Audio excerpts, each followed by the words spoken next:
नमस्कार। पिछले क्लास में जो हम लोगों ने पढ़ा था वो इलेक्ट्रिक लाइन ऑफ फोर्सेस हम लोगों ने स्टार्ट किया था। आज मैं उस टॉपिक को पूरी तरीके से दोबारा से टेकअप करूँगा। एक क्वेश्चन पिछली बार एक बच्चे ने पूछा था कि what is the difference between the stable and unstable equilibrium. तो let me explain you about the stable and unstable equilibrium in any case, but you have to apply stable and unstable equilibrium for electrostatic for the system of charges. Equilibrium का मतलब है कि किसी भी system में, चाहे वो 2 charges का सिस्टम हो, चाहे 3 चार्जेस का सिस्टम हो, चाहे कोई भी सिस्टम हो, उसके हर पॉइंट पे, उस सिस्टम पे जो नेट फोर्स है वो ज़ीरो।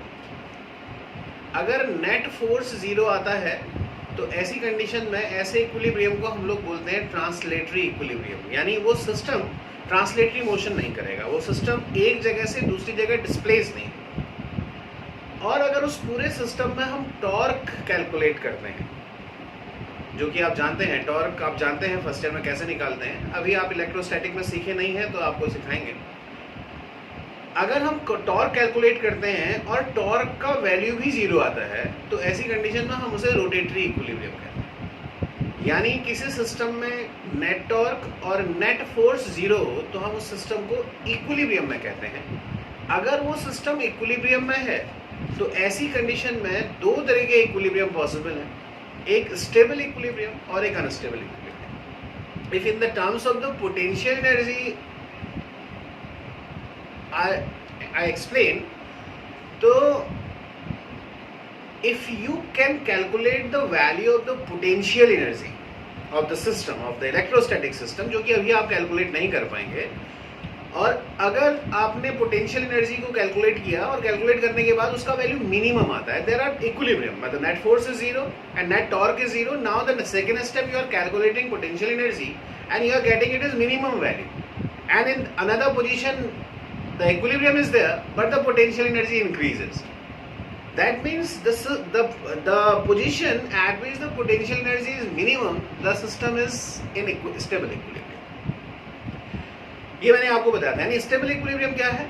नेट फोर्स जीरो होना चाहिए, नेट टॉर्क जीरो होना चाहिए और पोटेंशियल एनर्जी का वैल्यू मिनिमम होना चाहिए। दूसरा unstable equilibrium, net torque zero, net force zero, लेकिन पोटेंशियल एनर्जी का वैल्यू मिनिमम वैल्यू से ज्यादा, और अगर वो मैक्सिमम में है तो ऐसी कंडीशन में वो मोस्ट अनस्टेबल इक्विलिब्रियम कहलाएगा। लेकिन ये तो हम अभी नहीं कह सकते ना, हमने तो सारे लीनियर सिस्टम में किया है और हमको ये भी नहीं आता कि किस तरीके से हम कहें कि ये स्टेबल है या अनस्टेबल है, क्योंकि हमको पोटेंशियल एनर्जी निकालना नहीं आता है।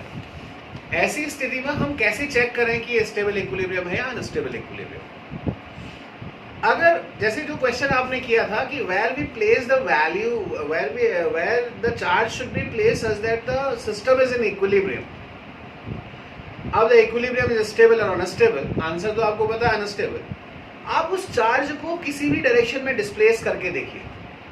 जिस चार्ज पे आप इक्विलिब्रियम चेक करना चाहते हैं कि वो स्टेबल है या अनस्टेबल है, अगर आपने उसका इक्विलिब्रियम डिस्टर्ब कर दिया, यानी उसको किसी डायरेक्शन में डिस्प्लेस कर दिया, भाई एक पर्टिकुलर पॉइंट में अगर वो इक्विलिब्रियम में है तो हो सकता है उसके अगले पॉइंट पे वो इक्विलिब्रियम में नहीं होगा ना। अगर आप उसे खिसका देंगे तो इक्विलिब्रियम डिस्टर्ब हो जाएगा। अगर आपने इक्विलिब्रियम डिस्टर्ब किया और उसके बाद उस चार्ज को फ्री कर दिया और वो अपनी ओरिजिनल पोजीशन में वापस आ गया जहां पे इक्विलिब्रियम था, तो ऐसी कंडीशन में वो इक्विलिब्रियम स्टेबल इक्विलिब्रियम कहलाएगा। मतलब if we disturb the system and system regain its original position of the equilibrium, then that equilibrium was stable equilibrium. वो स्टेबल इक्विलिब्रियम था क्योंकि वो वापस आ गया। लेकिन अगर एक बार आपने डिस्टर्ब कर दिया उस चार्ज को उस पर्टिकुलर पोजीशन से और वो वापस नहीं आ पाया अपनी पोजीशन पे, या अपने पोजीशन पे वापस नहीं, अब कैसे पता चलेगा कि वापस आएगा या नहीं आएगा? आप फिर से फोर्स कैलकुलेट करेंगे, देखेंगे कि नेट फोर्स उसे वापस लेके आ रहा है अपनी मेन पोजीशन पे या नहीं लेके आ रहा है। अगर वो नेट फोर्स उसको मेन पोजीशन में वापस लेके आ रहा है, यानी रीस्टोरिंग की तरह लग रहा है, तो वो स्टेबल इक्विलिब्रियम हुआ। और अगर मान लेते हैं कि वो फोर्स अब जीरो नहीं हो रहा, उसे कहीं और लेके जा रहा है, उसकी ओरिजिनल पोजीशन में नहीं लेके आ रहा है, तो ऐसी कंडीशन में आप कहेंगे कि वो इक्विलिब्रियम कैसा है? Unstable. Means final line is that if you disturb the equilibrium and the system regain its original position, original equilibrium position, then such equilibrium is called the stable equilibrium, otherwise it is unstable equilibrium. तो आप check करके देखिए, जितने भी equilibrium में question किए हैं उसको आप इस तरीके से चेक कर सकते हैं. My calculation of the potential energy तो अभी आप चेक नहीं कर सकते. This is the easy way to find it. और यार सारे के सारे इलेक्ट्रोस्टैटिक इक्विलिब्रियम कैसे होते हैं? अनस्टेबल होते हैं. ये अर्नशॉ थ्योरम है कि इधर all the equilibrium unstable equilibrium, all the electrostatic equilibrium are unstable equilibrium. Now it is okay, समझ में आ गया होगा हो सकता है. अब आप आगे पढ़ते हैं हम लोग की इलेक्ट्रिक फील्ड लाइंस क्या होती हैं. Let me start from the beginning. अगर आप एक सोर्स चार्ज को इमेजिन करिए. सोर्स चार्ज कैसा है? सोर्स चार्ज एक बिगर अमाउंट का चार्ज है और वो अपने चारों ओर एक ऐसा स्पेस ऑफ इन्फ्लुएंस क्रिएट करता है. Space of influence in the sense कि जिसमें दूसरा चार्ज कोई ना कोई इन्फ्लुएंस फील करता है, उसे इलेक्ट्रिक फील्ड कहते हैं. अब आप उस फील्ड के अंदर, सोर्स चार्ज ने चारों ओर एक फील्ड क्रिएट कर दिया. अगर वो पॉइंट चार्ज है तो स्फेरिकल फील्ड क्रिएट किया. अब अलग अलग तरह के फील्ड, तो एक फील्ड क्रिएट कर दिया. और उस फील्ड में आपने एक छोटा यूनिट पॉजिटिव, बहुत ही स्मॉल पॉजिटिव चार्ज को रख दिया. Why small positive charge? Because आप जानते हैं कि टेस्ट चार्ज को हम क्यों हमेशा पॉजिटिव लेते हैं. एक छोटा पॉजिटिव चार्ज आपने वहाँ पे प्लेस कर दिया और अगर आपने वो छोटा पॉजिटिव चार्ज जहाँ पे प्लेस किया है वो जहाँ जहाँ मूव करेगा, अब आप जान रहे हैं कि फोर्स कहाँ की ओर को मूव करेगा भाई, वो हमेशा नेट फोर्स की ओर को मूव करेगा. जहाँ की ओर को वो मूव करता है आपको समझ में आएगा. वहाँ अगर आप लाइन ड्रॉ करते हैं तो वो लाइंस क्या कहलाती हैं? इलेक्ट्रिक फील्ड लाइंस या इलेक्ट्रिक लाइंस ऑफ फोर्स. फिर से आप समझो. अब आप इलेक्ट्रिक फील्ड लाइंस किसी एक चार्ज के लिए भी कर सकते हैं. आप electric field lines multiple charges के लिए भी कर सकते हैं. तो मैं एक पर्टिकुलर लाइन आपको ड्रॉ करके दिखाता हूं कि आखिर किस तरीके से आप इसे एक्सप्लेन करेंगे कि इलेक्ट्रिक फील्ड लाइन ड्रॉ कैसे कर सकते हैं. तो again I am going to explain the definition of the electric field lines. Electric field lines are the imaginary curve in the electric field which is followed by the small positive charge if it is free to move in the field. अगर वो field में free है move करने के लिए तो वो जहां जहां मूव कर सकता है इलेक्ट्रिक फील्ड के अंदर, वही उसका जो रास्ता है वो इलेक्ट्रिक फील्ड लाइंस कहता है. तो लेट मी एक्सप्लेन यू कि how to draw the electric field line. Okay, let me draw the electric field line for a charge which is positive, मतलब Q is greater than 0 and this is source charge. It is Q and there is a field around it. There is a spherical field around it. So I am placing the unit positive charge over here. So in which direction it feel of the test charge feel a force? Outward. Excellent.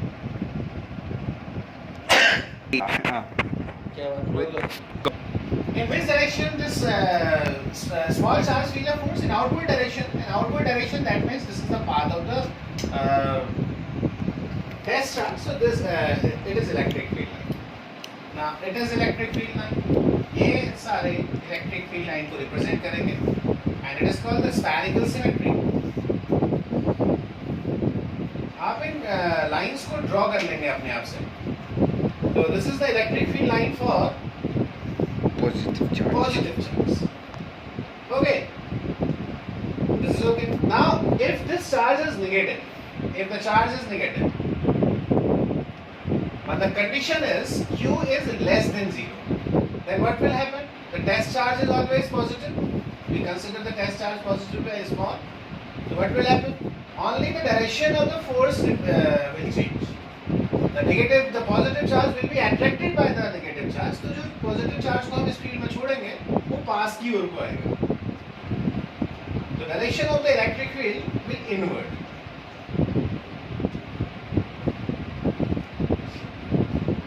Second, If Q is equals to 0. if Q is equal to 0, that means it has no charge. So there is no electric field. If the electric field is not there, then the electric field lines are the representation of the electric field. They can only be drawn when the electric field is present. If Q is 0, there is no electric field, no electric field lines. याद रखिएगा, system of charges में भी जहाँ पे equilibrium point होगा, जहाँ पे electric field का वैल्यू 0 होगा, फोर्स का वैल्यू 0 होगा, वहाँ पे कभी भी इलेक्ट्रिक फील्ड लाइंस को ड्रॉ नहीं किया जाएगा. क्योंकि इलेक्ट्रिक फील्ड लाइंस वास्तव में ऐसे इमेजिनरी कर्व्स हैं जो कि इलेक्ट्रिक फील्ड को रिप्रेजेंट करते हैं। चलिए अब मैं एक और बताता हूँ आपको। आप लोगों ने ऐसा तो है नहीं कि आप उतना ही पढ़ रहे होंगे जितना मैं पढ़ा रहा हूँ, कुछ आगे भी पढ़ रहे होंगे। तो मैं इलेक्ट्रिक डायपोल की इलेक्ट्रिक फील्ड लाइंस ड्रॉ करा के दिखाता हूँ। Electric dipole, what is electric dipole? It is Q1 plus Q2 is equal to 0. That means two equal and opposite charges placed at certain distance.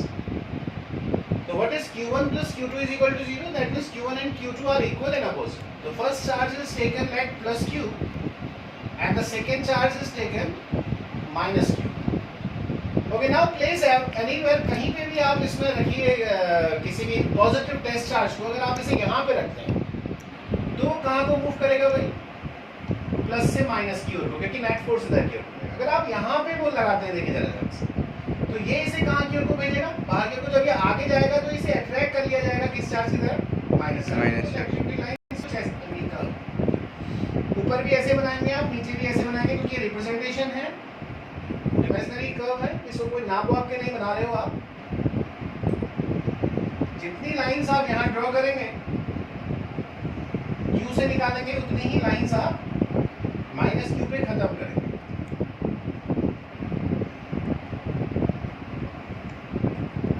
एक चीज मैं और समझा देता हूं आप लोगों को, देखिएगा, because they are two equal and opposite charges.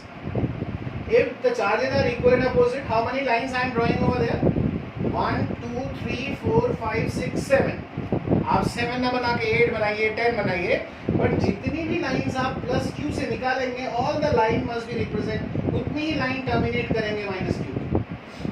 इसका मतलब आपको फिर एक प्लस Q और माइनस Q लिखने की आवश्यकता नहीं रहेगी। प्लस और माइनस भी लिखेंगे तो कोई भी देख के बता देगा, अगर उतनी ही लाइंस यहाँ रिप्रेजेंट की गई हैं चार्ज पे, उतनी ही लाइन यहाँ पे रिप्रेजेंट की गई हैं चार्ज पे, तो इस कंडीशन पे जो इलेक्ट्रिक फील्ड लाइंस हैं वो इक्वल एंड अपोजिट चार्जेस के। ये हो गया कि डायपोल के लिए, कि पॉजिटिव से निकलेंगे नेगेटिव के लिए। बहुत ही बढ़िया डायग्राम बनता है इसमें। आगे देखिए, अगर मैं इलेक्ट्रिक फील्ड लाइंस ड्रॉ करूँ, मैं इसलिए खुद ड्रॉ कर रहा हूँ कि आपको समझ में आए। अगर दो इक्वल और positive charges for two equal and positive charges, देखिए ये भी प्लस दोनों बराबर। बताइए कहाँ पे इसका जो इलेक्ट्रिक फील्ड है कहाँ जीरो होगा? बीच में, ठीक बीच पे, क्योंकि दो लाइन है तो बीच में कहीं, और दोनों इक्वल है तो ठीक बीच में। तो आप इसे ड्रॉ करने के लिए आप एक परपेंडिकुलर बाइसेक्टर ड्रॉ कर दीजिए। अगर लेंथ a है तो a/2 पे आप इसे रिप्रेजेंट करने के लिए, देखिए, अगर आपने यहाँ पे पॉजिटिव चार्ज को छोड़ा तो वो क्या करेगा, यहाँ से भागेगा, ये भी रिपल करेगा, तो इसका मूवमेंट कुछ ऐसे हुआ है।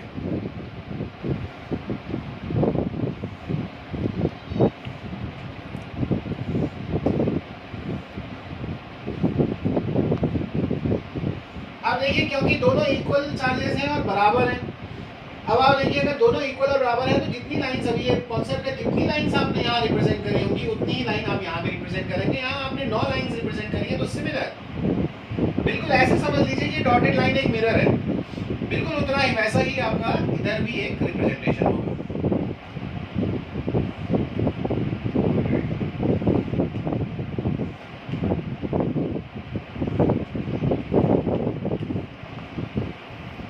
This is the electric field due to two equal and positive charges. अब आपके पास अगर चार्जेस अनइक्वल हो तो क्या? चार्जेस इक्वल ना हो, अनइक्वल। चलिए बनाते हैं। For two unequal charges, अब आपके पास एक चार्ज Q1 होगा, एक चार्ज Q2 होगा। मान लेते हैं कि Q1 का वैल्यू, let Q1 is greater than Q2। अब आप बताइए कि where will the equilibrium point will obtained? near to Q1, near to Q2, Q2. Near to Q2, near to the smaller charge. तो अब आप क्या करोगे, अपनी डॉटेड लाइन को Q2 के पास रिप्रेजेंट करोगे, because the equilibrium is always obtained towards the smaller charge. आप उधर देख लीजिएगा जो न्यूमेरिकल आपने किया है, उसमें नेट फोर्स 0 आपका छोटे चार्जेस की ओर होगा। इसे आपका Q2 की ओर कोई लाइन ड्रॉ की जाएगी, आप जितना जितना पास कर सकें उसमें। और दूसरी चीज आप याद रखिएगा, क्योंकि टेस्ट चार्ज पॉजिटिव है, तो इलेक्ट्रिक फील्ड लाइंस का जो ड्राइंग है वो लगभग वैसे ही होगा, क्योंकि इलेक्ट्रिक जो टेस्ट चार्ज है वो रिपेल करेगा। लेकिन क्योंकि Q2 छोटा है, इसलिए उसमें कम लाइनें रिप्रेजेंट की जाएंगी, जिससे कि ये पता चल जाएगा कि Q2 कैसा है, छोटा है, क्योंकि ये खाली रिप्रेजेंटेशन है। That is electric field line for two unequal positive charges. ध्यान से देखें, ये जो Q2 है, इस पे हमने कम लाइन रिप्रेजेंट करी है, Q1 पे ज्यादा लाइंस रिप्रेजेंट की हैं, तो ये साफ बता देता है कि Q1 का जो मैग्नीट्यूड है वो Q2 से ज्यादा है। दोनों पॉजिटिव हैं, तो पॉइंट ऑफ इक्विलिब्रियम बीच में कहीं आया है, वहाँ पे इलेक्ट्रिक फील्ड लाइंस हमने ड्रॉ नहीं की हैं। तो this is the drawing of the equal electric field lines for two equal है two unequal and positive charges. अब टू अनइक्वल अपोजिट चार्जेस अगर हैं, there are two unequal and opposite charges, अगर opposite charges हैं, मतलब एक Q1 है और एक माइनस Q2 है,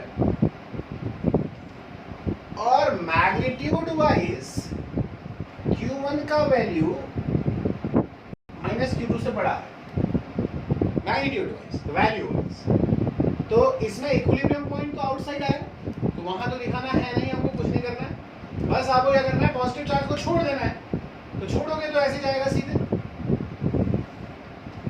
आप कहीं से भी छोड़ के देखिए, इस तरीके से जाएगा। लेकिन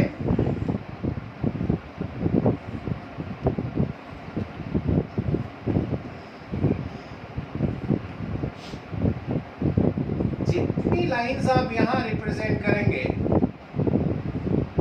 उससे कम लाइंस आप स्मॉलर चार्ज में उसका कारण भी होगा कि इलेक्ट्रिक फील्ड का वैल्यू स्ट्रॉन्गर होगा, तो ज्यादा लाइंस रिप्रेजेंट की जाएंगी, ज्यादा डेंसर लाइंस रिप्रेजेंट की जाएंगी। तो this is the electric field due to unequal and opposite charges. आपका डायपोल के लिए हो गया। अब अगला देखिए, ये सारी लाइंस प्लीज ड्रॉ कर लीजिएगा आप, क्योंकि सारी कॉन्सेप्चुअल है। फॉर चार्ज्ड प्लेट, अगर कोई प्लेट चार्ज है, मान लेते हैं कि ये पॉजिटिव चार्ज है प्लेट, और व्हाट इज देखो, चार्ज का जो डिस्ट्रीब्यूशन है ना, वो तीन तरीके से हो सकता है। लेंथ वाइज, जिसे लीनियर चार्ज डिस्ट्रीब्यूशन बोलते हैं, सरफेस वाइज, एरिया वाइज, जिसे सरफेस चार्ज डिस्ट्रीब्यूशन बोलते हैं, और वॉल्यूमेट्रिक, जिसे वॉल्यूम चार्ज डिस्ट्रीब्यूशन। अगर कोई प्लेट है तो उसमें कैसा चार्ज का डिस्ट्रीब्यूशन होना चाहिए, एरिया वाइज, सरफेस वाइज। तो सरफेस चार्ज डेंसिटी का मतलब होता है charge upon area. What is the meaning of the surface charge density? It means charge upon area. If charge upon area को हम सिग्मा से डिनोट करते हैं, प्लीज याद रखिएगा इसे। It is surface charge density.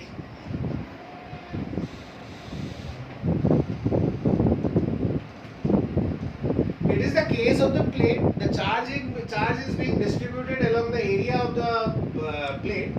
So surface charge density, let we write sigma is equal to q upon a. We will explain it afterward also, but यहाँ पे हम क्योंकि यूज करने वाले हैं। अगर आप किसी पॉजिटिव चार्ज को यहाँ पे प्लेस करेंगे तो क्या होगा, आउटवर्ड जाएगा, आउटवर्ड जाएगा।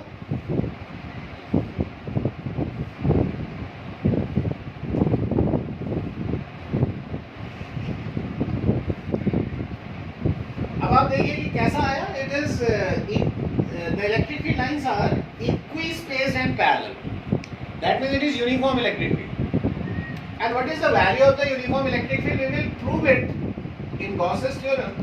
It will be sigma upon 2 epsilon naught, and sigma we explain it is surface charge density, it is charge upon area. There must be an area of this plate and if the charge is divided by that area, तो surface charge density will obtain and it is denoted by sigma. So electric field at any point, यहाँ पे रखोगे तो electric field sigma upon 2 epsilon naught आएगा, यहाँ पे रखोगे तो 2 epsilon naught आएगा, but it does not depend upon the distance. If any time if you are finding the expression for the electric field and you are finding the electric field depends on distance or it depends on time, whatever. If it depends, that means it is not uniform electric field. But here the electric field does not depend upon distance. There is no distance comes in the form of the electric field. We will obtain it in Gauss's theorem. So electric field is sigma upon 2 epsilon naught. Remember it, it is very important formula. For one plate, the electric field is sigma upon 2 epsilon naught. If it is negatively charged, so the lines are outward because the positive charge will be repelled by this plate. So the lines are outward. If the charge plate is negative, what will happen? Inward. Only direction change. Direction change. The lines are, the formula is sigma upon 2 epsilon naught, same. Only the direction of the electric field becomes inward. So I am not drawing the electric field lines for the negative charge, but you have to draw in your copy because negative charge के लिए भी आ सकता है, positive charge के लिए भी आ सकता है. If there are two plates,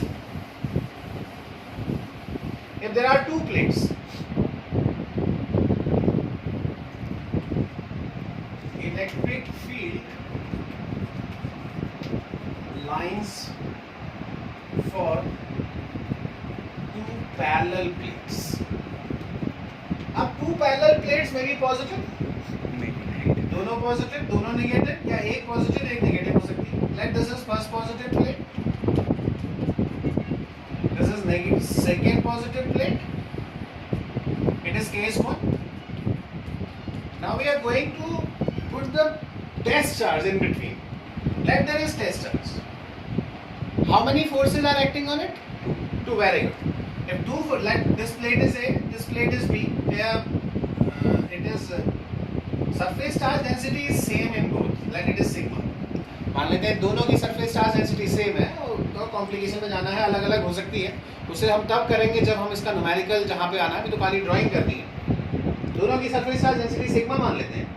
तो आप मुझे बताइए यहाँ से कहाँ की ओर को इलेक्ट्रिक फील्ड लगेगा, इधर की ओर को इसकी वजह से, और यहाँ से कहाँ की ओर को लगेगा, इधर की ओर को इलेक्ट्रिक फील्ड वजह से, यानी यहाँ पे इलेक्ट्रिक फील्ड हमेशा जीरो होगा. क्यों होगा जीरो? क्योंकि इसका भी electric field sigma upon 2 epsilon naught और इसका भी electric field sigma upon 2 epsilon naught. तो ऐसी कंडीशन में दोनों अपोजिट, तो इलेक्ट्रिक फील्ड जीरो होगा. Let me explain you once again. Let this charge is small q. तो electric field due to A या the force due to A, it will be q into E. And what is the value of E? Sigma upon 2 epsilon. Force due to this is QE. And what is E? E sigma upon 2 epsilon. So these two cancel each other at every point in between the plate. So electric field in between the plate is zero.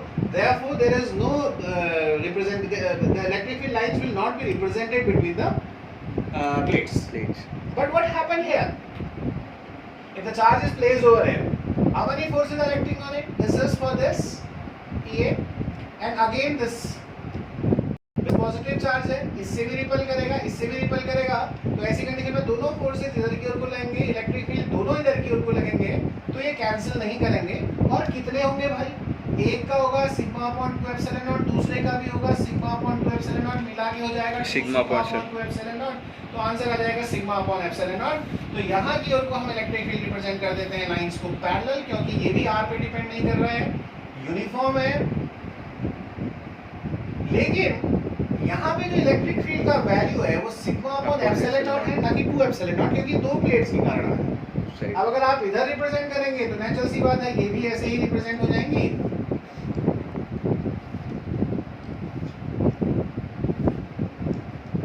यहाँ भी sigma upon epsilon naught. देखिए this is the electric field due to two parallel plates. ये सारे के सारे एक book में नहीं मिल पाते हैं कभी-कभी, लेकिन एग्जाम्स में आते हैं. तो ये पेपर से लिए लिखे हुए हैं, ये पेपर से लिए गए हैं. अगर अब दो इक्वल और अपोजिट प्लेट्स हैं, मान लेते हैं दोनों पे चार्ज डेंसिटी सेम है लेकिन अपोजिट प्लेट्स हैं, मतलब अपोजिट डायरेक्शन उसकी हैं, और मान लेते हैं कि ये नेगेटिव है, लेट दिस इज नेगेटिव.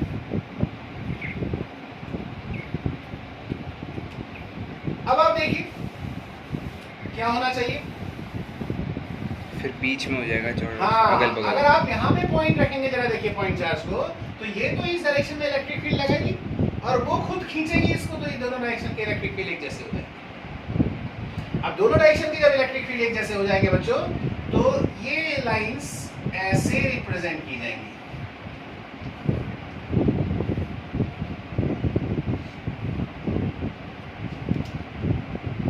अब यहां तक देखें, यहां पे पॉइंट रखते हैं, ये पॉजिटिव इसे बाहर की ओर को लेगा वो और नहीं अंदर की ओर को लेगा, यहाँ पे इलेक्ट्रिक फील्ड जीरो, तो यहाँ कोई लाइंस नहीं होंगी, यहाँ इलेक्ट्रिक फील्ड जीरो होगा, यहाँ जीरो होगा, और यहाँ पे दो प्लेट के कारण, एक प्लेट के कारण सिग्मा अपॉन 2 एप्सिलॉन नॉट था, दो प्लेट सिग्मा अपॉन 2 एप्सिलॉन में सिग्मा अपॉन 2 एप्सिलॉन नॉट को अगर आप ऐड कर देंगे तो सिग्मा अपॉन एप्सिलॉन नॉट आ जाएगा, तो इन बिटवीन जो आ जाएगा आपके पास sigma upon epsilon not electric field आएगा। डायरेक्शन आप देख ही रहे हैं किस तरीके से दिख रही है।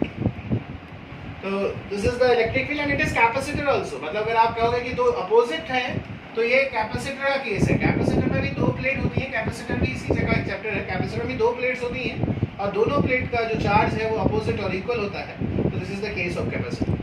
Now one more case,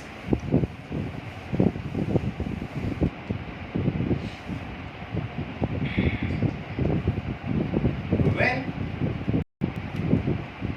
charge is placed at the vicinity of plate, metallic plate, it is metallic plate, याद रखिए।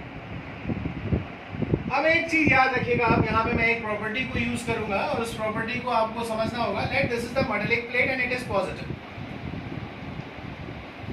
no not positive, it is neutral, it is neutral plate, you are placing positive charge over there, now you have to draw the electric field lines. What will happen to the electric field line? अगर आप यहाँ पे charge रख देंगे, इसकी वजह से induction होगा, चार्ज के इनर फेस पे कैसा चार्ज आ जाएगा, प्लेट के नेगेटिव, और यहाँ पे कैसा आ जाएगा, पॉजिटिव, इंडक्शन की वजह से।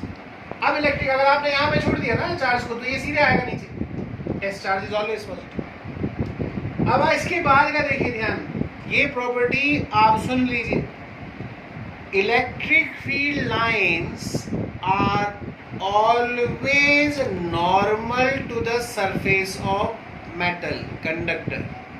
किसी भी कंडक्टिंग प्लेट, किसी भी कंडक्टर के सरफेस के परपेंडिकुलर होती है इलेक्ट्रिक फील्ड लाइंस। तो इसका मतलब है कि आप इलेक्ट्रिक फील्ड लाइंस बनाएंगे और परपेंडिकुलर बनाएंगे। अगर ये परपेंडिकुलर नहीं बनाते हैं तो आपकी इलेक्ट्रिक फील्ड लाइन का रिप्रेजेंटेशन गलत हो जाएगा। इसके अंदर इलेक्ट्रिक फील्ड लाइंस नहीं बनानी है, क्योंकि यहाँ पे इलेक्ट्रिक फील्ड जीरो होता है। किसी भी मेटल के अंदर इलेक्ट्रिक फील्ड, किसी भी कंडक्टर के अंदर जो इलेक्ट्रिक फील्ड होता है वो जीरो होता है। तो this is the presentation of the electric field lines. If this charge is negative, what will happen? opposite.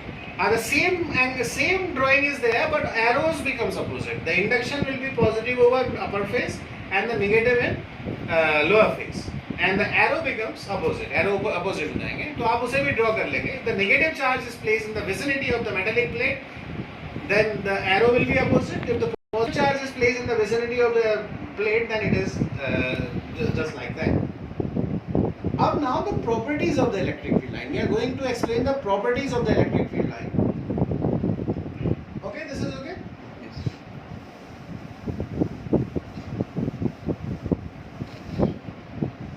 First property.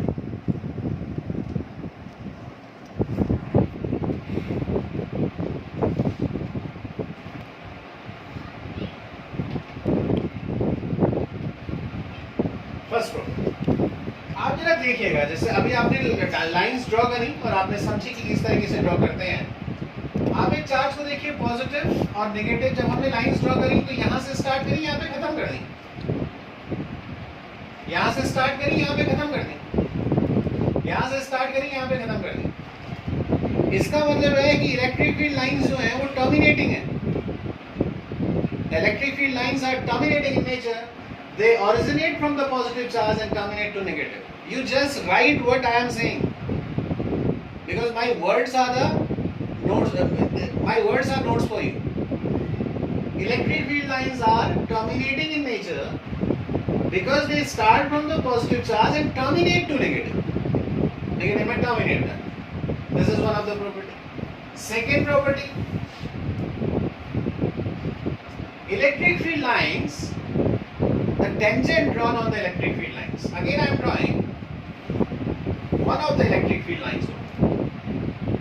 Tangent मान लेते हैं इस पॉइंट पे आपने इलेक्ट्रिक फील्ड निकालना है तो कैसे निकालेंगे? आप यहाँ टेंजेंट ड्रॉ करेंगे. आप यहाँ टेंजेंट ड्रॉ करेंगे. किसी भी पॉइंट पे ड्रॉ की गई टेंजेंट उस पॉइंट पे इलेक्ट्रिक फील्ड की डायरेक्शन को बताएगी. The tangent drawn at any point on the electric field line represent the direction of the electric field. समझ में आ गया? पहली प्रॉपर्टी हो गई terminating in nature, positive pay start, इससे स्टार्ट, सेकंड नेगेटिव पे खत्म. दूसरी प्रॉपर्टी हो गई किसी भी पॉइंट पे अगर हमने इलेक्ट्रिक फील्ड लाइंस को ड्रॉ किया और वहां पे टेंजेंट ड्रॉ कर दी तो उस पॉइंट पे जो है वो उसकी डायरेक्शन को रिप्रेजेंट करेगा. Okay.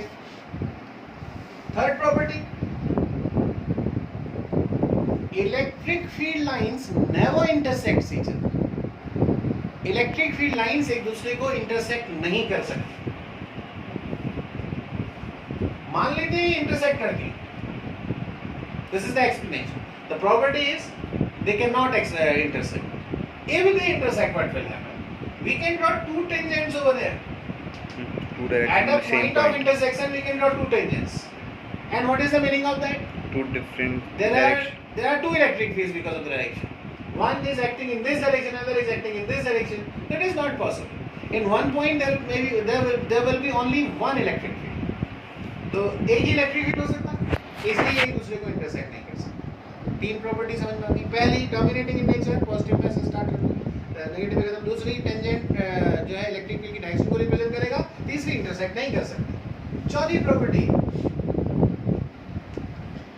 Fourth property, the relative closeness of the electric field lines. मैं एक चार्ज की इलेक्ट्रिक फील्ड लाइंस को ड्रॉ करता हूँ. देखिए पॉजिटिव चार्ज की इलेक्ट्रिक फील्ड लाइंस है, अभी आपने ड्रॉ करें. मैं दो अलग अलग पॉइंट्स दिखाता हूँ आपको. एक पॉइंट यहाँ पे और एक पॉइंट थोड़ा दूर यहाँ. अब इस पॉइंट पे एक स्फीयर ड्रॉ करिए, एक सर्कल ड्रॉ करिए और देखिए कि ये दो लाइंस कैसी हैं. पास है ना इन कंपैरिजन टू यहाँ पे. जो दूसरा पॉइंट है देखिए वहां डिस्टेंस ज्यादा है इलेक्ट्रिक फील्ड लाइन से, रेयरर होती जा रही है. और जो पास में है वहां थोड़ा डेंसर है.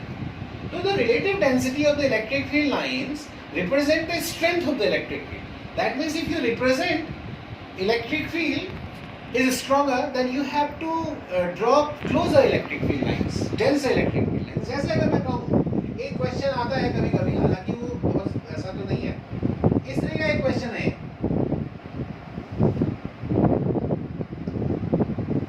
वो कहता है कि यहाँ पे जो डिस्टेंस है ये 2 सेंटीमीटर है इन ड्राइंग. यहाँ पे जो डिस्टेंस है ये 1 सेंटीमीटर है. ये आप इसे एग्जैक्ट मत समझिएगा प्लीज, ये सिर्फ रिप्रेजेंटेशन की वजह से मैं आपको समझाने की कोशिश कर रहा हूँ. और अगर मैं यहाँ पे दिखाता हूँ कि यहाँ पे 10 वोल्ट पर coulomb, sorry 10 volt meter, volt पर मीटर का इलेक्ट्रिक फील्ड है, तो यहाँ पे कितना होगा? No, 20 होगा. यहाँ पे कितना होगा? 20 वोल्ट पर मीटर. क्यों होगा भाई 20 वोल्ट पर मीटर? क्योंकि यहाँ पे देखिए आपने रेयर लाइंस ड्रॉ करी हैं जिनका स्पेस आपने 2 सेंटीमीटर रखा है, आप ही ड्रॉ कर रहे हैं. यहाँ पे 1 सेंटीमीटर. तो आप क्या दिखाना चाहते हैं? आप ये दिखाना चाहते हैं यहाँ पे वीक इलेक्ट्रिक फील्ड है और यहाँ पे स्ट्रॉन्गर इलेक्ट्रिक फील्ड. और आपने अगर स्पेसिफाई कर दिया कि डिस्टेंस ट्वाइस है या हाफ हो गया है, तो इसीलिए स्पेसिफाई किया क्योंकि आप बताना चाहते हैं कि आप इलेक्ट्रिक फील्ड को क्या करना चाह रहे हैं? डबल करना चाहते हैं. So this is the electric field direction wise same. The electric field is same in direction wise, but opposite, but different in strength. Strength में अलग अलग. तो जो relative closeness है वो क्या represent करेगी? Strength को बताएगी. अगला, electric field lines are continuous curve. Electric field lines are continuous curve. What does it mean? अगर आप पॉजिटिव चार्ज के लिए लाइंस ड्रॉ करते हैं तो बताइए ये कहां तक जाएंगी?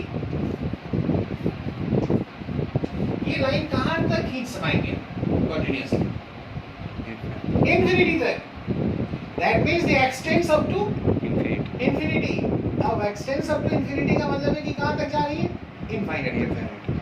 अब अगर आप कभी कभी कोई कहता है कि सर आप इसके बीच में आप कंडक्टर रख देते हैं, इसके बीच में अगर आप कंडक्टर रख देते हैं तो याद रखिए एक और प्रॉपर्टी होती है इलेक्ट्रिक फील्ड लाइंस की कि कंडक्टर के अंदर से पास नहीं होती लाइन, कंडक्टर के अंदर इलेक्ट्रिक फील्ड जीरो होता है, तो इलेक्ट्रिक फील्ड लाइन इस कंडक्टर पे तक जाएगी नॉर्मली, यहाँ पे नहीं होगी, फिर यहाँ से इंफिनिट तक जाएगी। तो आप इसे डिस्कंटिन्यूअस नहीं कहेंगे, it is not discontinuous, it is a specific case कि आपने उसे रख दिया।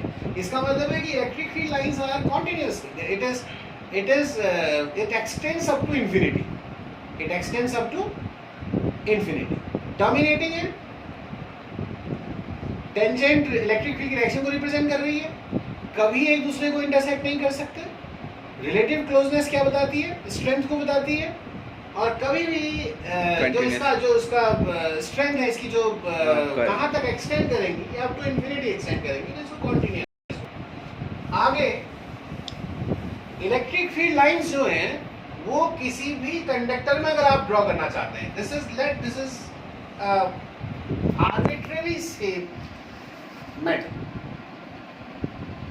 तो you have to draw the electric field line, let it is positively charged, totally positively charged, and you have to draw the electric field lines for this conductor. What do we do? Electric field, the charge inside the conductor is zero, it is called screening, I told you. The electric field inside the conductor is zero, that means inside the conductor you don't have to draw any electric field line. But outside the conductor, you have to draw electric field lines in this direction because it goes away. But you have to take care of it that the electric field line, whatever the electric field lines you are drawing, it must be perpendicular to the surface of the matter. If it is not parallel to the perpendicular to the surface of matter, then the lines are drawn. तो आप हमेशा याद रखिएगा कि आप इसे perpendicular draw करने वाले हैं। जैसे जैसे सरफेस चेंज होता है ना, वैसे वैसे आप इसमें ड्रॉ करेंगे। अब आप कहेंगे कि सर ये तो आपस में इंटरसेक्ट कर जाएंगे, ये इंटरसेक्ट नहीं करेंगे, ये खाली रिप्रेजेंटेशन है, इंटरसेक्ट कर ही नहीं सकती।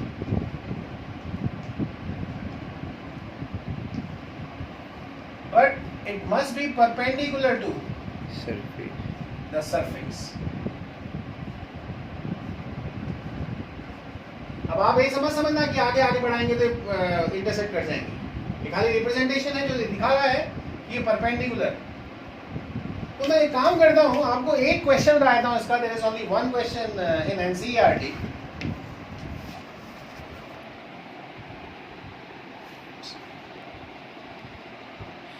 Okay, this is one of the question from NCERT in which you have to explain ki which lines are possible and which lines are not possible and what are the reason of that. The first one is conductor. It is conductor. Look at this. The electric field lines inside the conductor is zero. It is okay. The electric field lines are not in the conductor. But look at outside the shape of the electric field lines. They are not normal to the surface. Yes or no? If they are not normal to the surface, so it is impossible. The first is impossible. So such lines are not possible. The second, look the diagram very properly.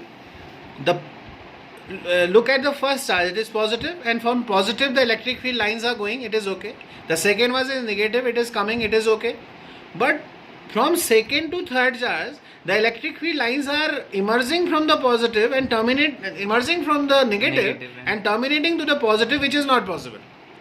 Electric field lines हमेशा positive से निकलती हैं और negative पे terminate होती हैं, और इसमें देखिए आप नेगेटिव से निकल रही हैं और पॉजिटिव पे टर्मिनेट हो रही हैं, तो ये संभव नहीं है। आगे देखिए अगला वाला, ये दो पॉजिटिव और इक्वल चार्जेस हैं, बिल्कुल सही लग रहा है, बीच में नल पॉइंट है, साफ नज़र आ रहा है इन बिटवीन। तो हमने तो डॉटेड लाइन ड्रॉ करी थी, इन्होंने नहीं करी है, कोई बात नहीं है, तो it is okay, these lines are correct. Now D, not possible because they are intersecting. Not possible because of two reasons. One, the electric field lines are not drawn perpendicular. If it is drawn perpendicular, then okay. but they cannot form closed curve.